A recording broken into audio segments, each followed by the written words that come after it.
Só mais um minutinho, ok. Muito bem, boa noite aí a todos.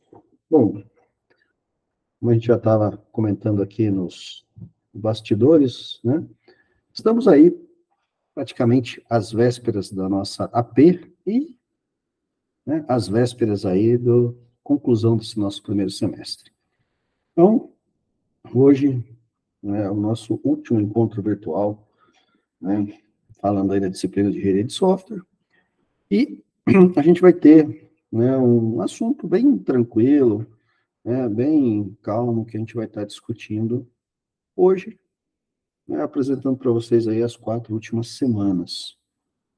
Então, nessas 4 últimas semanas, a gente faz o desfecho, né, de algumas informações, né, de alguns conceitos importantes na área de engenharia de software. Não os mais importantes, e não menosprezando também os demais. Mas são conceitos muito importantes que dão uma base, né, do que a gente vai estar fazendo no nosso dia a dia, tanto gerenciando quanto desenvolvendo nossos softwares. E é através disso, né, que a gente vai conseguir, né, tá cuidando da documentação do software também e facilitando também a resolução dos problemas. Como eu já comentei, né, em vários dos nossos encontros, a engenharia de software ela veio para resolver aí uma infinidade de problemas que a gente tinha durante o processo de desenvolvimento de software, né? Ela vem para ajudar a que a gente tenha projetos que atinjam o sucesso, e não projetos, né, de software que fracassem. Se vocês estudarem mais a fundo a engenharia de software, você vai ver que muito dos conceitos, né, da teoria que nós temos e das práticas, a gente também consegue aplicar aí no nosso dia a dia, tá? Buscando, né, as melhores soluções aí para os nossos problemas, inclusive pessoais, né? O que a engenharia de software prega nesse caso? Ó, temos um problema macro, vamos transformar esse problema macro em problemas micros. Mas, claro, entendendo, né, todo o conceito envolvido nesse problema. E para isso, né, a gente vem estudando aí nessas semanas várias técnicas que a gente poderia estar trabalhando e resolvendo esses problemas. Uma dessas técnicas são os casos de uso. O que são os casos de uso? Caso de uso é uma representação de uma determinada atividade que a gente vai criar etapas de execução dessa pequena atividade para que a gente consiga resolver um problema micro. Então, quando a gente fez, né, vários exercícios lá sobre engenharia de requisitos, sobre os requisitos, depois a gente transformou esses requisitos em várias atividades, e aí a gente pegou essas atividades e descreveu, né, como deve ser resolvido aquele problema naquela atividade. Essa descrição a gente consegue transformar no quê? No caso de uso. E como que a gente vai tratar esse caso de uso? O caso de uso ele é composto, basicamente, de dois principais, como posso dizer? Não fugiu a palavra agora. Dois principais componentes, tá? Um são os atores, tá? E, consequentemente, também o fluxo de como os eventos vão acontecer. Tá? Então, voltando um pouquinho, nós temos o caso de uso, tá? Que ele vai, né, fazer essa descrição, né, dos requisitos. Então, eu tenho um requisito, tenho uma tarefa, e essa tarefa eu uso o caso de uso para descrever ela, né? E também facilitar o entendimento, né, de todo esse conceito que a gente está colocando em prática. Para isso, então, como que a gente representa os atores? como que a gente representa esse fluxo? Como que a gente faz esse controle? Para facilitar um pouco mais, né, como que a gente vai estar descrevendo isso, eu vou usar aqui um exemplo que está, inclusive, no livro, né, no material que vocês estão utilizando. Eu vou pegar até aqui, já vou até compartilhar a tela para a gente ver essa parte. Tá? Por quê? Porque ele vai dar para a gente uma noção de como a gente vai representar esse caso de uso, de como a gente vai estar tratando esse caso de uso para que vocês possam estar verificando, né, entendendo todo esse conceito. Vou pegar aqui rapidamente, né? É um exemplo que está aí na semana 13, né, no material de vocês, mas ele é bem interessante, é bem intuitivo para estar representando isso. Então, quando eu falei para vocês que o caso de uso era composto de atores, né, e o fluxo da informação, é o que nós temos aqui. Ó, nós temos um paciente, que é um bonequinho aqui, que é um ator, temos a secretária, ou o doutor, e temos, né, o balconista. Notem que nós temos aqui vários atores que estão interagindo nesse caso de uso. Quem são esses atores? Né? E a gente confunde um pouco essa questão de ator dentro do caso de uso, porque o ator não é quem está operando o sistema, é quem está fornecendo os dados. Quer ver um exemplo? Vocês vão até uma agência bancária. Vamos pensar no seguinte requisito. Eu vou abrir uma conta corrente. Quais os passos para abrir uma conta corrente? Tá? Bom, o passo para abrir uma conta corrente é fornecer os documentos e realizar o cadastro. Tá? Perfeito. Quem que é o ator que vai abrir a conta corrente? É você que está fornecendo os dados ou é o bancário, a pessoa que está do outro lado da mesa cadastrando as informações para você? Tá? Na verdade, sempre que a gente pensar em ator, e guardem isso, né, a gente às vezes acaba confundindo bastante, o ator é quem está fornecendo os dados. Tá? Ou seja, você que está fornecendo os seus dados, seu nome, seu endereço, seus documentos, a pretensão porque você está abrindo a conta.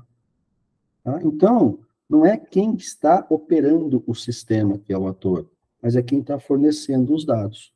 Nós podemos ter um outro sistema que vai atuar como ator. Por quê? Porque esse outro sistema vai fornecer os dados do sistema que a gente está desenvolvendo.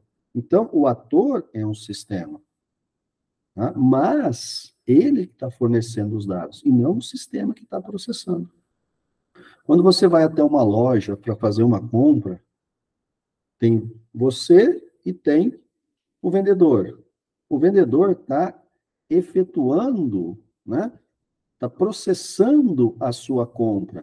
Mas quem é o ator dessa compra, né? Desse requisito, desse caso de uso, comprar produto, é justamente o comprador. É você que está comprando o produto porque você está fornecendo as informações. É você quem está passando os seus dados, passando o produto que você quer comprar, a forma de pagamento, né? E tudo mais. Então, o ator, guardem isso, é sempre quem fornece os dados, não quem processa os dados. Tá? Então, você, cliente, vendedor, sistema, quem que é o ator para comprar um produto? Você é o comprador. Tá?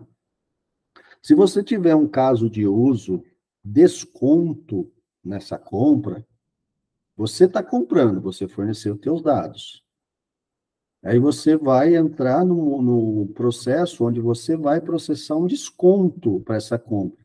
Quem que está fornecendo o desconto? Nesse caso, o processo, né, o caso de uso de desconto para uma compra, o ator é o vendedor. Por que é o vendedor? Porque é ele que está fornecendo os dados para efetuar o desconto.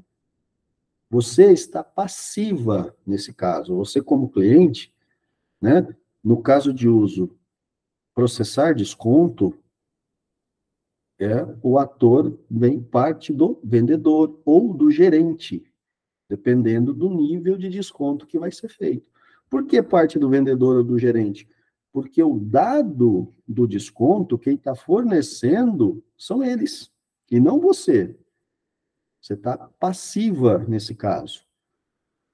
No caso de uso comprar produto, você está fornecendo os dados, e o vendedor ele está passivo. E a pessoa passiva não pode ser o ator. O ator é sempre a pessoa ativa, aquela que está fornecendo os dados. Tá? Então, memorizem isso. Tá? Memorizem. E aí, o que vai acontecer? Ó, nesse caso de uso que eu estou colocando de exemplo aqui, nós temos, né, algumas atividades aqui. Cancelar consulta. Marcar consulta. Né? Procurar registro do paciente. Pedir remédio. Adiar pagamento. Pagar conta. Plano de saúde. Notem que o paciente é ele que vai fornecer os dados para cancelar a consulta. Ele vai ligar e vai falar assim, ó, estou cancelando a minha consulta de hoje. Só que a secretária também pode cancelar uma consulta. Ela liga para você e fala, infelizmente, hoje não podemos atendê-lo. Estou cancelando a sua consulta. Tá? Marcar consulta. Quem que marca consulta? O paciente. Eu ligo e forneço os dados para marcar essa consulta. Mas, professor, a secretária também está marcando consulta aqui. Sim. Quando que ela vai marcar a consulta? Quando ela ligar para você cancelando uma consulta e passando para você uma próxima data, ou seja, ela está remarcando a sua consulta. Tá? Ela está remarcando. Então, vocês estão notando a diferença quando um ator, né, cada personagem, ele passa a ser ativo ou passivo dentro de um caso de uso, e quando ele é ativo, ele é o quê? O ator que vai executar uma função. Quando ele é passivo, não, ele simplesmente está mudando isso. Então, olha só, no caso da marcar consulta aqui, eu posso ligar na clínica para marcar uma consulta. Tá? Eu sou o ator. A secretária pode ligar para mim, remarcando uma consulta que eu já havia marcado. Ela é o ator, por quê? Porque ela cancelou minha consulta e está sugerindo uma nova data. Então, ela passou a ser ativa agora. Só que no momento que eu nego, né, aquela data, eu me recuso a ter uma consulta naquela data e forneço para ela uma nova data diferente daquela, eu voltei a ser o ativo e ela passou a ser passiva. Então, vocês têm que tomar cuidado com esse detalhe com relação à transição da informação. Então, o ator é sempre aquele que vai fornecer os dados. O mesmo caso aqui acontece para o pedir remédio. Eu sou paciente, eu posso ir na clínica e chegar para o médico e falar assim, doutor, sabe aquele remédio, né? Neosaldina que eu tomava? Então, eu queria uma consulta. Eu queria uma receita desse remédio. Eu, como paciente, sou o ator, porque eu estou pedindo um remédio para o doutor. Então, ele vai cadastrar no sistema esse remédio que eu estou pedindo. Mas ele também pode ser o ator no momento que ele for o ativo para me receitar um novo remédio por um problema que ele constatou durante a consulta no paciente. Então, o doutor, né, receitar um remédio, ele é ator do pedir remédio. Porque ele está pedindo para o paciente comprar um remédio, ele está receitando. Eu, como paciente, pedir uma nova receita, eu estou entrando como ativo, porque sou eu que estou pedindo uma nova receita para esse médico, para mim. Então, eu estou fornecendo os dados, eu sou ativo, porque eu dei o nome do remédio. Tá? Quando ele vai receitar um remédio novo, que eu não desconheço, ele é o ator, porque ele está passando o nome do remédio. Tá? Então, aqui nós temos o quê? Os atores, que são, né, os desenhinhos aqui, os homenzinhos. Temos o quê? A elipse aqui, que é o nosso processo.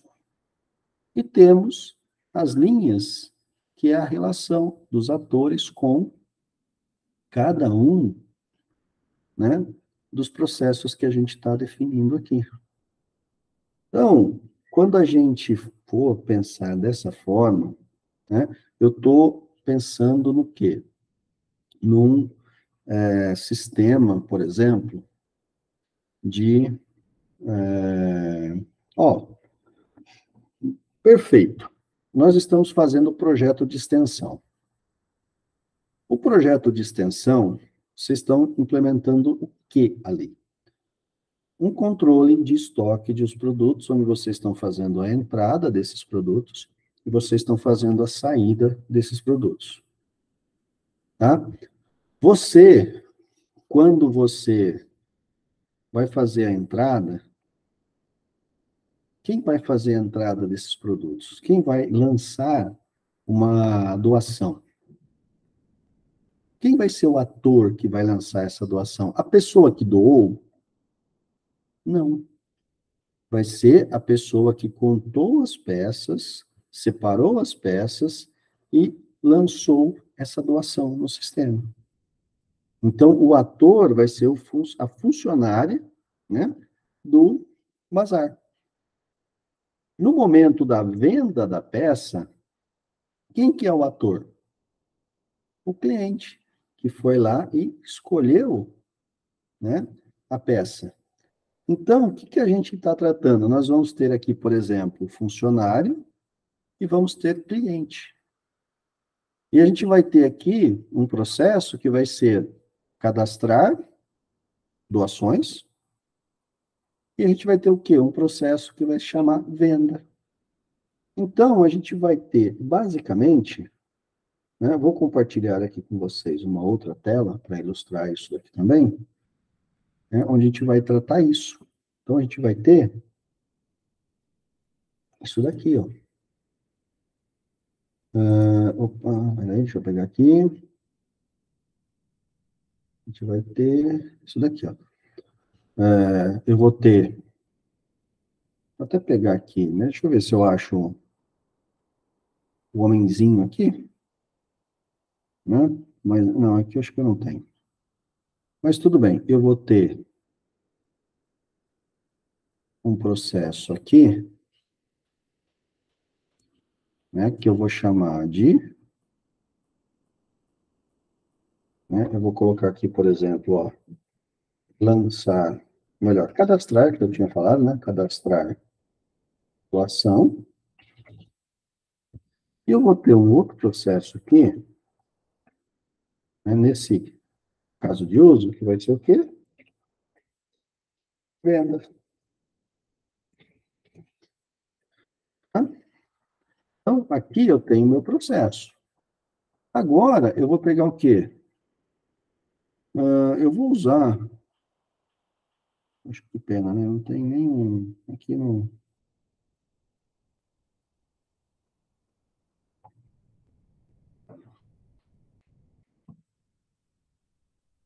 Uma coisa no PowerPoint não tem. Eu vou pegar aqui o carinha. Então, aqui eu tenho quem? O meu ator. Né? Então, eu vou ter dois atores. Eu vou ter um ator aqui, que eu vou chamar de... Vou até pegar uma caixa de texto aqui, para mostrar para vocês. Né? Não vai deixar... Deixa eu digitar aqui. Eu vou ter, por exemplo, o funcionário, chamar de função aqui. né? E vou ter quem? Vou ter o cliente. Então, eu tenho aqui o ator funcionário e tem o ator cliente. Tá? Quem que vai ser responsável por cadastrar a doação? O funcionário. Então, eu vou ter aqui, ó, o funcionário, né, falando com o cliente. Ou melhor, o funcionário cadastrando a doação. E a venda? Apesar do funcionário cadastrar a saída do produto, quem está comprando o produto é o cliente. Então, é o cliente que vai falar a venda. Por quê? Nesse caso, o cliente é o ativo, porque é ele que está entregando os produtos. Ele foi lá, escolheu os produtos e ele que está entregando os produtos. Quando o funcionário recebeu a doação, fez a separação, a contagem e está entrando com os dados no sistema, ele é o ator. Ah, professor, mas não teria que ser a pessoa que está doando? Não, porque a pessoa simplesmente chegou lá e colocou um pacote. Ela não especificou o que tinha naquele pacote. Nesse caso aqui, foi o funcionário que pegou esse pacote com as doações, fez a triagem, a separação, a contagem, então ele preparou as informações que o sistema ia receber. E a partir daí foi ele que fez o cadastro dessas informações, né, para o sistema. Então, vocês conseguiram entender essa questão do caso de uso? Tá? Entre ator, quem que faz determinados processos, como que é feito essa gerência. E eu poderia até aqui, ó, colocar ainda, sabe o quê? Eu posso colocar também um outro processo aqui, eu posso chamar, por exemplo, de manter estoque. Né? Manter estoque. Manter estoque faz? Ele mantém a quantidade de estoque. Então, no momento que eu cadastro a doação, o que acontece? O cadastrar doação, ele interage com o processo manter estoque. Tá? A setinha está ficando meio pequena aqui, né? Deixa eu deixar uma espessura maior aqui. Então, é ele que está fazendo essa interação. Né? Aqui, ó, deixa eu até um pouquinho mais de zoom aqui. Né? Então, ele é que está fazendo esse controle. E o vendas, quando você vai cadastrar a venda, não tem que saber que se esse produto está em estoque ou não. Tem. Então, é o vendas que manda a informação, melhor, é o estoque que manda a informação para vendas. Porque vendas interage com o processo mandar estoque, porque ele vai consultar se tem um estoque ou não para essa venda. E aqui eu montei, ó, de forma bem simples, um caso de uso do sistema que vocês estão desenvolvendo lá, da planilha que vocês estão desenvolvendo, para onde? Ó, o funcionário cadastra a doação.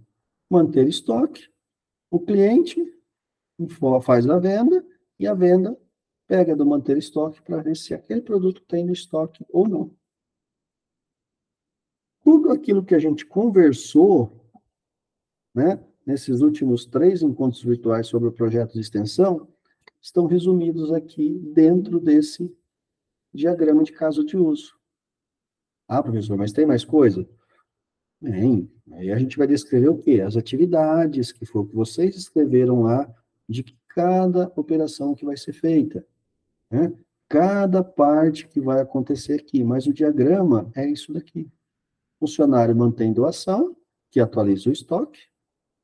O cliente compra, né? Faz a venda, que pesquisa no estoque se a informação está lá ou não. Né? Para que possa ser vendido e, consequentemente, depois dar a baixa. E assim a gente vai gerenciando, né, todo o funcionamento dessa problemática que a gente criou. Beleza? Entenderam aí, pessoal? Alguma dúvida? Tem algum detalhe que não ficou claro, né, que vocês gostariam de estar perguntando aí sobre essa questão de caso de uso? Tá? Tem mais conceito para vocês estarem lendo ali, e vai explicar mais detalhadamente todo esse processo, tá? Mas a gente consegue resumir dessa forma aqui. Então, o caso de uso vai representar o quê? Um requisito de sistema. Quais os pontos mais importantes desse caso de uso? Os usuários, né, os atores, desculpa, e todo o fluxo, né, que está caminhando dentro desse caso de uso. O fluxo da informação dentro do caso de uso. Tem dúvidas ou está tranquilo essa parte? Está tranquilo, professor. Deu para entender bem. Maravilha, eu sempre fico feliz com as respostas dessa. Nossa, fico até emocionado agora. Maravilhoso. Bom, pessoal, então, partindo aqui dessa parte de caso de uso, e já aproveitando esse exemplo que a gente está usando aqui, tá? Nós construímos aqui, então, o diagrama, né, desse caso de uso. E uma coisa isso vai impactar também, e eu vou acabar falando isso um pouco antes, tá? Porque a gente também vai envolver o quê? A parte de casos de testes, né? De teste de software também nessa parte. O que acontece?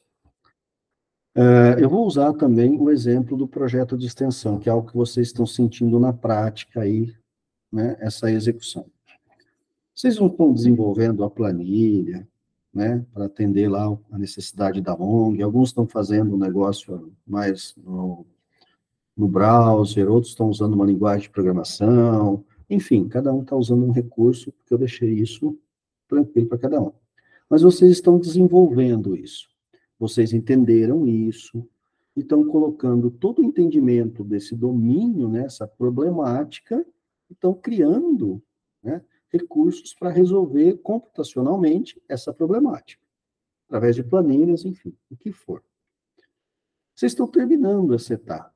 Então, vocês estão naquela fase do quê? Do desenvolvimento. Vocês já fizeram toda a análise, viram todas as informações que precisavam, né? Digamos que foi documentado isso, foi discutido, estão implementando. A partir do momento que vocês terminarem de implementar, o que vai acontecer? Esse sistema, essa planilha, ela vai entrar em produção, ou seja, ela vai começar a ser usada lá pela empresa, pela ONG, que vai desenvolver isso. Durante esse processo de utilização desse software, dessa planilha, o que vai acontecer? Duas coisas poderão acontecer. Ela apresentar alguma falha e gerar um erro, ou a própria ONG solicitar uma mudança, uma evolução. Tá? Então, todo produto de software que vocês desenvolvem, depois que ele vai para o cliente e o cliente começa a utilizar, vocês ainda têm uma última etapa do processo, que é qual? A manutenção desse software. Ou seja, corrigir problemas que possam vir a surgir, mudar funções que precisam ser alteradas para se adequarem à nova realidade do uso do cliente, ou ainda evoluir esse sistema, né, também para novas necessidades desse cliente. Então, olha, há 3 fases, 3 processos, 3 coisas que vocês vão fazer quando esse software estiver já no cliente, que é justamente essa etapa de manutenção. Corrigir problemas que possam acontecer, evoluir, né, determinadas rotinas, determinados casos de uso, determinados processos para adequar a nova realidade do cliente, ou implementar recursos novos. Tá, e como que a gente vai fazer isso? nós vamos repetir todos os passos que a gente fez durante o desenvolvimento desse produto. O cliente, ele pode ligar para você e falar assim, agora eu preciso fazer o quê? Eu estou criando agora umas etiquetas com código de barra para colocar nos produtos, e eu quero que vocês implementem um recurso para poder fazer a leitura desse código de barra. Eu quero usar o código de barra. O que vocês vão fazer? É um problema que estava acontecendo no sistema? Não, não é um problema. Já tinha esse processo de leitura de código de barra? Não, não tinha. Então, é uma implementação nova. Para fazer essa implementação nova, o que a gente vai fazer? Analisar, documentar, analisar os requisitos que a gente vai ter que implementar nessa nova implementação, dividir isso em tarefas, se for necessário, criar um diagrama de caso de uso, para a partir daí a gente fazer o quê? O desenvolvimento desse novo recurso. Quando a gente vai melhorar um recurso já existente, o que a gente vai fazer? Pegar a documentação que nós temos desse recurso que foi implementado, pegar a especificação de melhoria desse recurso, juntar isso na documentação, atualizar a documentação, gerar requisitos, transformar esses requisitos em tarefas, implementar, atualizando toda a documentação. Tá? Se a gente for corrigir um erro, o mesmo processo, a gente tem que atualizar a documentação que a gente fez. Se a gente desenvolver um caso de uso, atualizar o caso de uso. Se a gente tem um descritivo, atualizar o descritivo do requisito aonde deu problema. Então, todas aquelas etapas de projeto que a gente viu, das metodologias, independente se a gente for corrigir um erro, se a gente for fazer uma melhoria em algo já implementado, ou se a gente for implementar uma coisa nova, nós temos que seguir aqueles passos novamente. Por quê? Dessa forma, a gente vai mantendo a documentação do sistema atualizada de acordo com o que ele vai evoluindo. E isso vai ficar muito mais fácil da gente dar manutenção no futuro. Por quê? Porque a gente já sabe todos os passos que ele seguiu. Deu um erro. Opa, deu um erro. Onde deu erro? Deu erro aqui. Opa, está relacionado ao requisito 10. O que o requisito 10 faz? Faz tal coisa. Vamos atualizar o requisito 10 corrigindo aquele erro. Vamos atualizar casos de uso, as informações. E aí, a gente caminha. O programa desenvolvido junto com a documentação dele. Se o desenvolvedor desse produto for trabalhar em outra empresa, um outro profissional seja contratado, pela documentação ele vai conseguir continuar dando manutenção no código-fonte do sistema. Vai conseguir fazer o sistema evoluir. Tá? Então, a manutenção são correções de erros, evoluções ou novas implementações. Tá? A gente pode usar esses 3 termos que a gente está falando aqui, tá? Dentro de um sistema. A gente pode chegar no mês que vem, entregar a planilha lá na ONG, o pessoal começar a usar dentro de 15 dias. A gente gostaria de um recurso novo aqui. Interessante, que recurso novo? A gente vai fazer análise desse recurso, documentar. É viável? É. Vai custar quanto? Digamos que seja algo comercial. Vai custar X.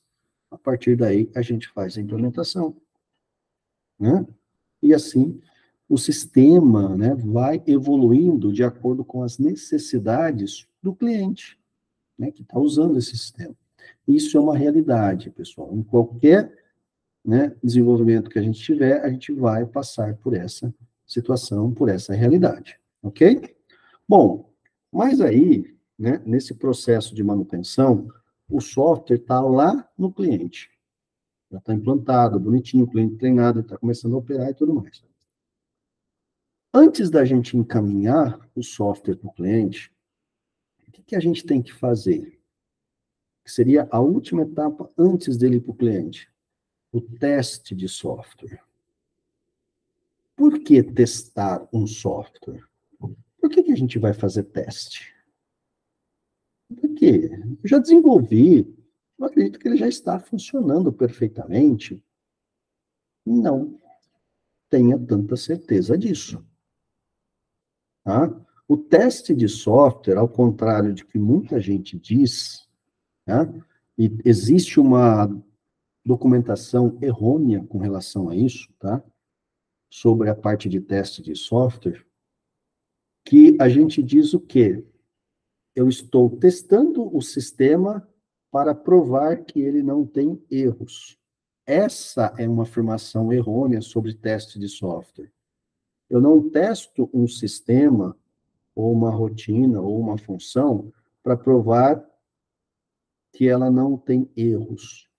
Eu testo um sistema para provar que ele tem erro. Tá? Então, a gente sempre tem que pensar assim, eu vou testar para ver se não dá erro. Não, eu vou testar para dar erro. Eu quero que apresente erros no sistema. Então, sempre a gente vai com esse pensamento, né?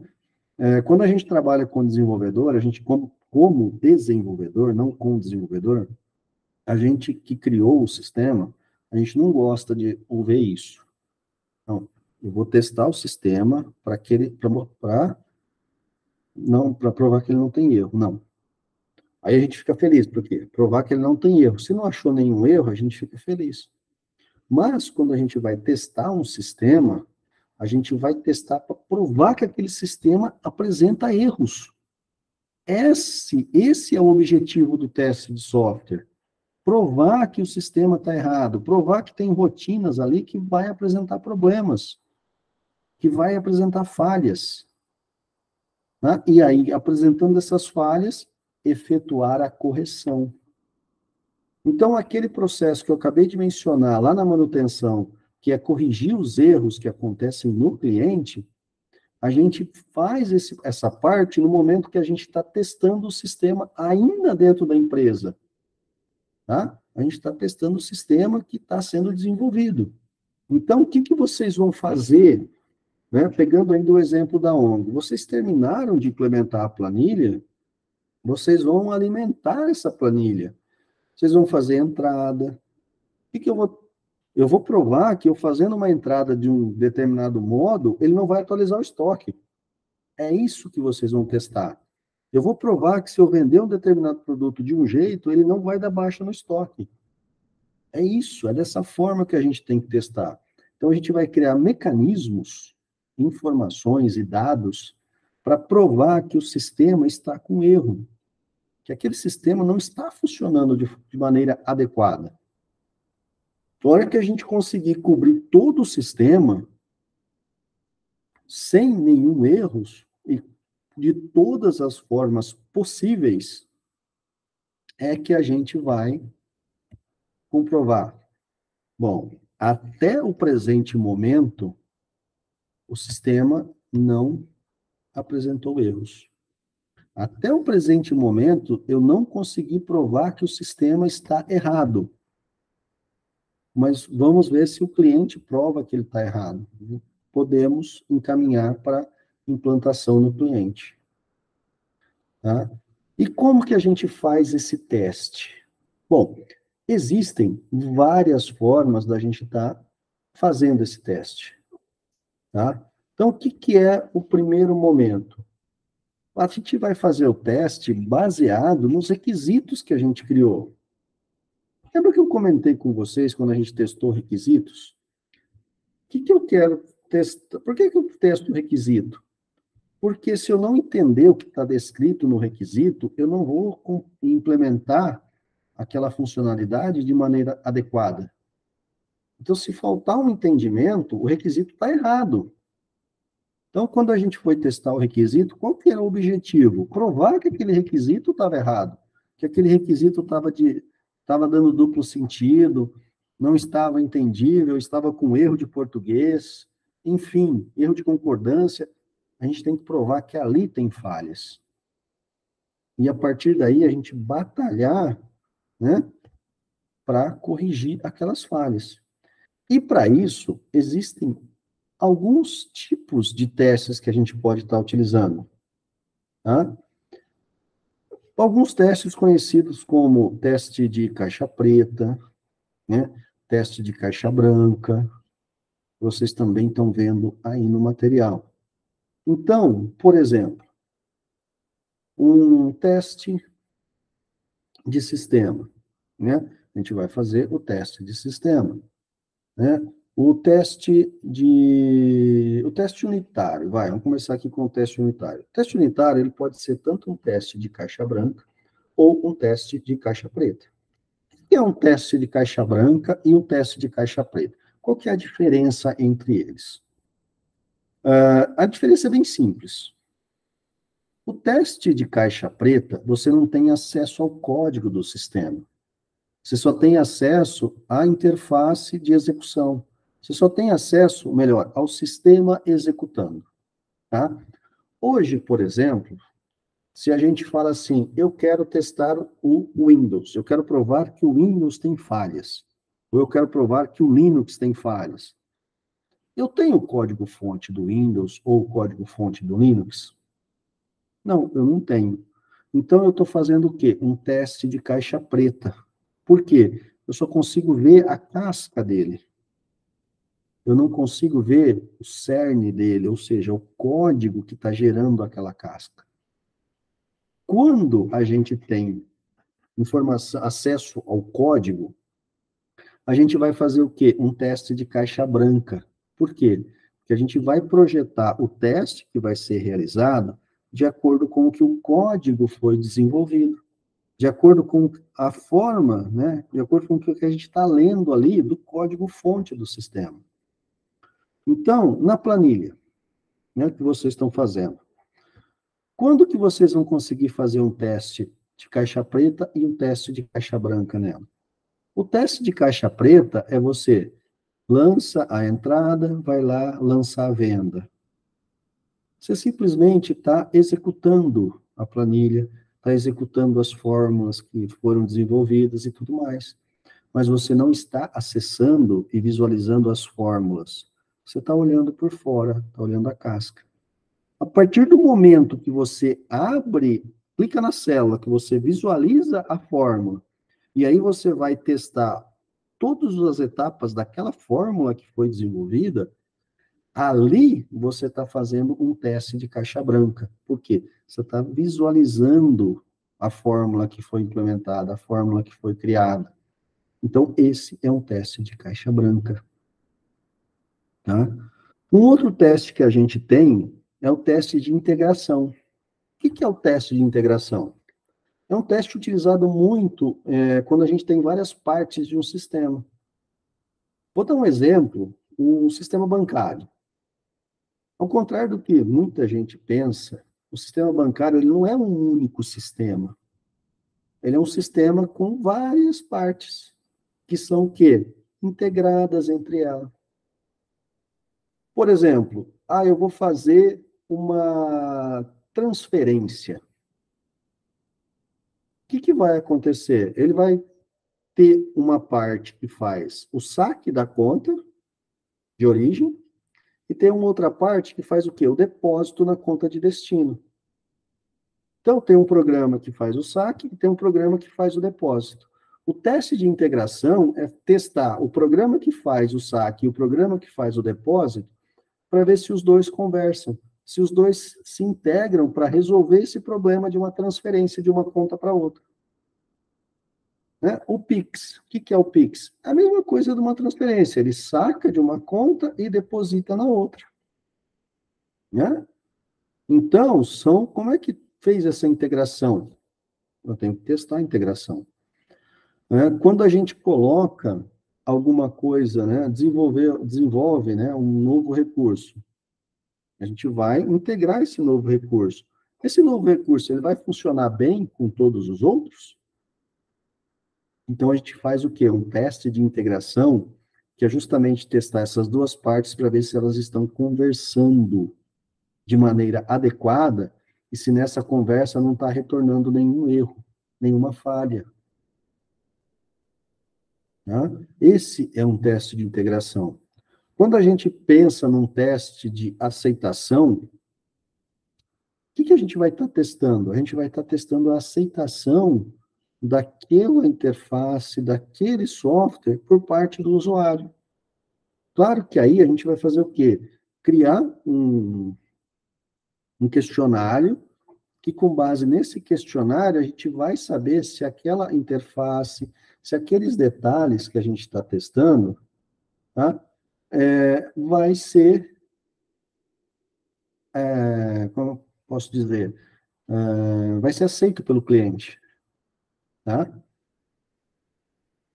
Vai ser, né? Se ele está ciente, se ele está concordando com aquela forma com que o sistema foi desenvolvido. Ó, essa rotina de transferência que a gente implementou aqui é do jeito que você queria? Esse relatório que foi gerado aqui está no layout que você gostaria? Ele vai falar, está no layout que eu gostaria. Ele não está verificando se as informações que estão ali são verídicas, mas ele está verificando se o layout, a informação que está disposta ali, é do jeito que ele esperava. Tá? Quer ver um exemplo? Teste de aceitação que às vezes a gente faz. Né?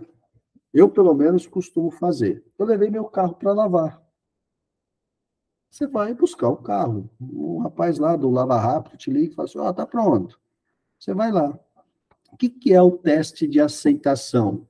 É você dar uma volta no carro, abrir as portas, abrir o porta-mala e ver se o serviço que ele fez, que ele prestou, atendeu a sua necessidade. Se você encontrar sujeira em algum lugar, o que você vai falar? Opa, ó, tá sujo aqui. Ó, aí ele vai lá e vai ajustar isso. Então, o teste de aceitação é você aceitar o que está sendo entregue para você. Né? Você leva no carro numa oficina. Resolveu o problema? Resolveu. O que você vai fazer? Você vai dar uma volta com o carro para ver se o problema que ele estava apresentando, que você identificou, foi resolvido nesse processo. Então, você vai dar uma volta, fazer um teste. Ah, beleza, foi resolvido. Se não foi resolvido, você vai voltar lá e falar assim, ó, eu não aceito a solução que você deu. Tá? Resolve. Tá? Então, o teste de aceitação é justamente isso. Se o cliente vai ou não aceitar aquilo que foi desenvolvido da forma com que foi desenvolvido. Tá? Essa é a última etapa. Tá? Já testou caixa branca, caixa preta, né? Teste de integração e a última é o teste de aceitação. O cliente aceitou? Aceitou. Ótimo. Beleza. Finalizamos essa etapa do projeto. Tá? E a gente vai fazendo o quê? Gerenciando esses detalhes, a gente vai trabalhando essas informações para fazer tudo isso. Né? E é claro que, se o cliente deu o aceite, ele vai assinar, né, o projeto, falando assim, ó, o projeto foi entregue do jeito que eu esperava. Tá? Ele vai assinar um termo de aceite daquilo que foi feito. É claro que a maioria das empresas a gente não acaba nem fazendo isso. Mas se você toca o projeto todo documentado, né, seguindo todos os critérios da engenharia de software, ao final, o cliente vai dar esse aceite. Aceito, obrigado, está perfeito, do jeito que eu queria. Né? E aí vai para implantação nele. Caso aconteça algum problema, entra onde? Na fase de manutenção dessa parte que foi implementada. Certo? E aí, pessoal, falei demais, falei muito rápido. Entenderam esse conceito de teste de software?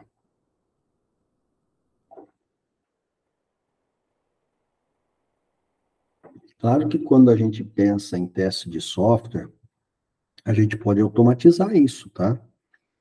Então, tem várias funções, né, que a gente pode estar implementando no nosso código para poder estar automatizando esses testes. Grandes empresas, né, não grandes, de empresas de médio porte para cima, elas já estão, há alguns anos, começaram a fazer o quê? A criar uma equipe de teste. Então, da mesma forma que a gente tem a equipe de desenvolvimento que desenvolve o sistema, nós temos uma equipe de teste que desenvolve testes para testar o sistema. Então, o teste de caixa preta deixa de existir com maior visibilidade. O que acontece? O desenvolvedor terminou uma rotina, vai ter lá todo um critério, um conjunto de casos de testes, e ele vai executar esses casos de teste dentro dessa rotina. Se algum caso de teste falhar, significa que essa rotina está com erro quando trata determinadas informações. O que o desenvolvedor faz? Antes de liberar, ele já vai lá e corrige. Corrigiu, ele executa o caso de teste novamente. E assim, até que todos os casos de testes passem. Aí ele libera, ele faz a liberação desse código para poder trabalhar em outro código e assim sucessivamente. Então, notem que temos uma equipe que está desenvolvendo, né, a solução do problema do cliente, ou seja, desenvolvendo o software do cliente, e temos uma equipe que está desenvolvendo casos de testes para testar esse software de maneira automática. E aí nós temos o quê? Testes, né,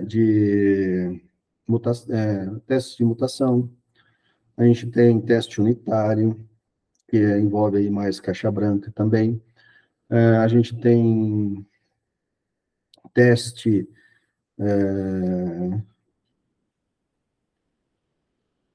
Ai, caramba, fugiu agora o nome da outra rotina de teste.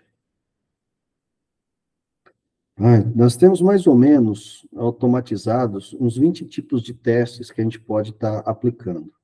Tá? O que a gente acaba mais utilizando são testes unitários, né? E um critério de teste que é muito viável, mas ele tem um custo alto, porque ele demora muito tempo para trabalhar, é o teste de mutação. O que o teste de mutação faz? Ele vai criando mutações do código que você desenvolveu.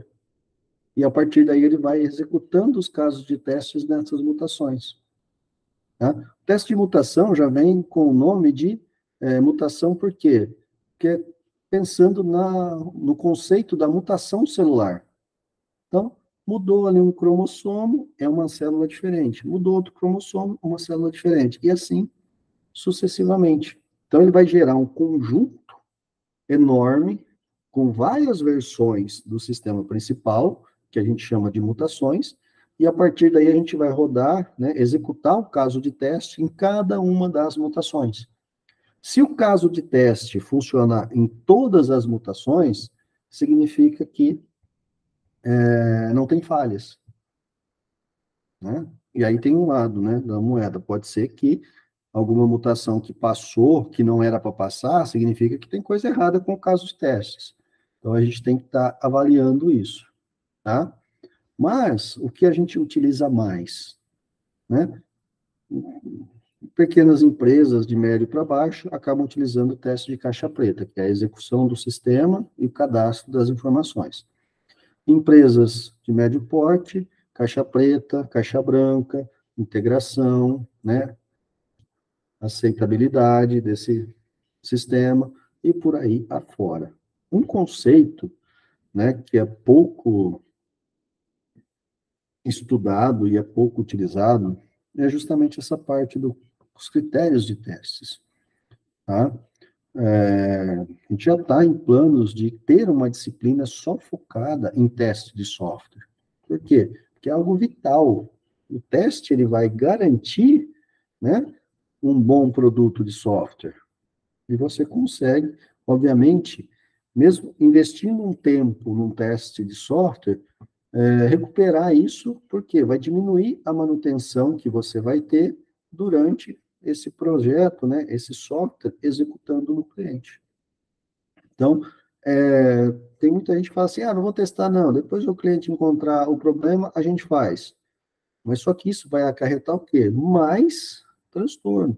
Sem contar que o cliente vai ligar descontente, dentre outros fatores.